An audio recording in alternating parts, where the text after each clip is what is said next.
بسم اللہ الرحمن الرحیم. خواتین و حضرات السلام علیکم. آج ہم جس موضوع پہ گفتگو کر رہے ہیں ظاہر ہے کہ وہ کوئی نیا موضوع نہیں ہے، کیونکہ ہر روز ٹیلی ویژن پر آپ دیکھ رہے ہیں کہ کس طریقے سے پاکستان میں سیلاب نے تباہی مچائی ہے، کس طریقے سے لوگ جو ہیں وہ اپنے گھر بار چھوڑ کے اپنی تیار شدہ فصلوں کو چھوڑ کے اپنے مال مویشی کو چھوڑ کے جو ہے وہ اپنی جان بچانے کے لیے ایسی جگہوں پہ جا رہے ہیں کہ جہاں پہ ان کو حفاظت مل سکے، ان کو تحفظ مل سکے.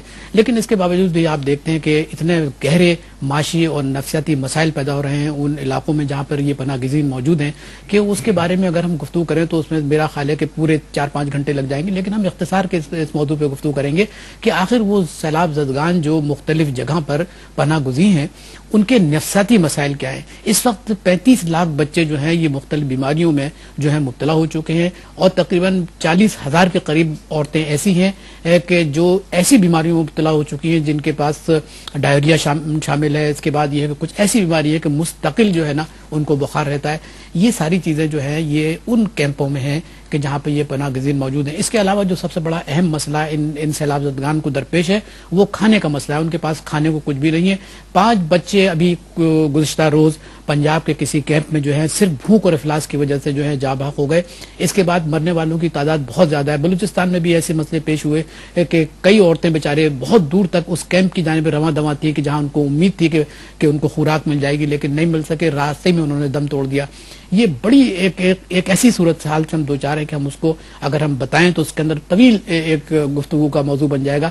لیکن ایک چیز میں آپ کی خدمت پر کرنا چاہتا ہوں. بعض لوگ کہتے ہیں کہ جو پاکستان کے اندر یہ جو سیلاب آیا ہے یہ گلوبل وارمنگ کی وجہ سے ہے، یعنی کلائمیٹ چینج کی وجہ سے.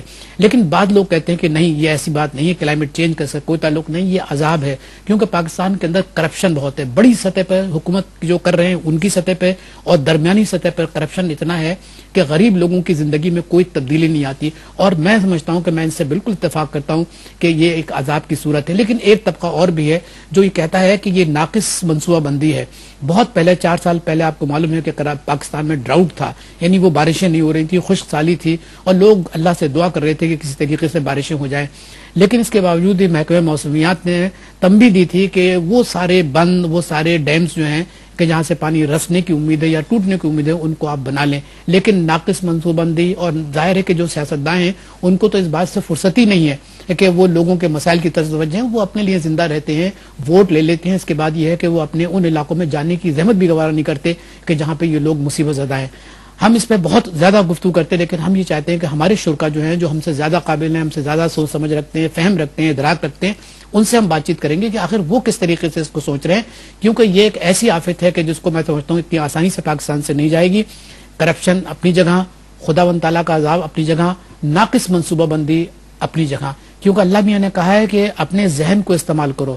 تفکرون 99 مرتبہ قرآن میں اللہ میاں نے لوگوں کو تنبیہ کی ہے کہ غور و فکر کیا کرو، کارخانہ قدرت پہ غور و فکر کیا کرو. لیکن یہاں کیونکہ پیسہ حب مال، سرکار دو عالم نے کہا تھا کہ مسلمانوں کی سب سے بڑی بدنصیبی یہ ہے کہ ان کو اپنے مال سے بڑی محبت ہے.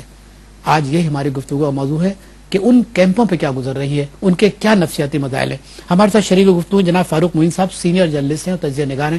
فاروق معین صاحب شکریہ کہ آپ تشریف لائے. ان کے برابر انور اقبال صاحب خود بھی ایک تاجر ہیں، لیکن یہ ہے کہ اس کیمپوں میں کام کرتے ہیں اور یہ ایک سماجی اور سیاسی تجزیہ نگار ہیں. میں آپ کا بھی شکریہ کرتا ہوں کہ آپ تشریف لائے. اور ان کے برابر تشریف رکھتے ہیں جناب پروفیسر ڈاکٹر مسرت حسین صاحب، پاکستان کی جانی پہچانی شخصیت ہے، ماہر نفسیات ہیں اور جنا ہاسپٹل کے ڈائریکٹر رہ چکے ہیں. وارڈ 20 ان کے زیر انتظام تھا جہاں پر کہ جو ذہنی مریض تھے ان کا علاج کرتے ہیں. اس طریقے سے ان کا پورے پاکستان اور پاکستان سے باہر ایک بہت بڑا نام ہے. ایکچولی میں نے انہی کے مشورے سے آج میں نے یہ پروگرام جو ہے مرتب کیا تھا. میں شکر گزار ہوں کہ ہمارے ساتھ موجود ہیں. ڈاکٹر مسرت صاحب بہت بہت شکریہ آپ کا.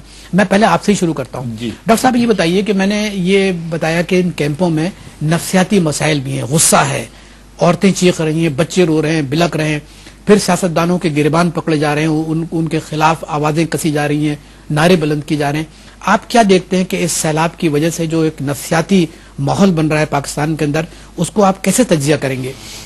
دیکھیے، اگر جیسے آپ نے ابتدائیہ میں کہا کہ ایک تو اس کی وجہ ہے جو اس وقت قدرتی آفت ہے، اس کو سیلاب کہہ رہے ہیں، بارش کہے. لیکن اگر آپ اس کو اور پیچھے لے کے جائیں تو زلزلہ بھی قدرتی آفت تھی.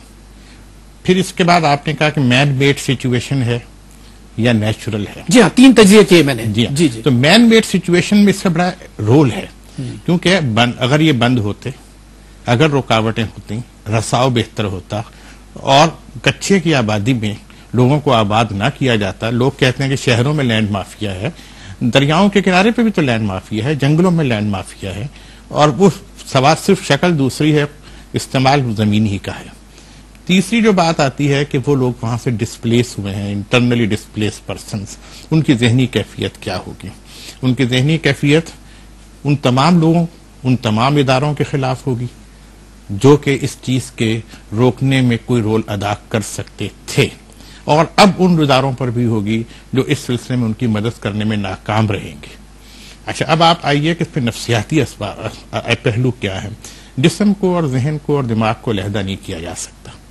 تو برین باڈی ڈیوائڈ نہیں ہے، ذہن، دماغ، نفسیات. لیکن گوتم بدھ نے یہ کہا ہے آج سے 600 سال BC میں، انہوں نے کہا تھا کہ یہ ذہن ہے کہ جو جسم کو کنٹرول کرتا ہے. اگر ذہن کے اندر مطلب یہ کہ انتشار ہے تو وہ جسم جو ہے کچھ بھی نہیں کر سکے. تو آپریشنل جو مرکز ہیں جسم کے ہر حصے کی ایک نمائندگی ذہن میں ہے، دماغ میں ہے.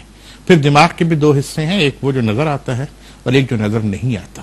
جو سٹرکچر آپ کی کھوپڑی کے اندر موجود ہے اسکل میں، وہ دماغ ہے، اور اس کے جو آبجیکٹو فنکشنز ہیں اور نان آبجیکٹو فنکشنز ہیں وہ ذہن ہے، جو کہ کئی گنا اس سے ایک لامتناہی سلسلہ ہے جہاں تک وہ پھیلا ہوا ہے.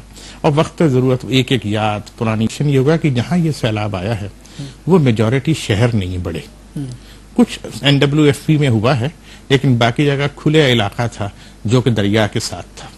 اور یہ وہ تمام علاقے ہیں جو زراعتی ہیں اور ان کی ساری آمدنی کا دار و مدار فصل پر ہوتا ہے. اور یہ وہ وقت ہے جب فصل پکنے کو آتی ہے اور 6 مہینے کا ان کا رزق چلا گیا. نہیں تو پھر کیا ریئیکشن ہوگا؟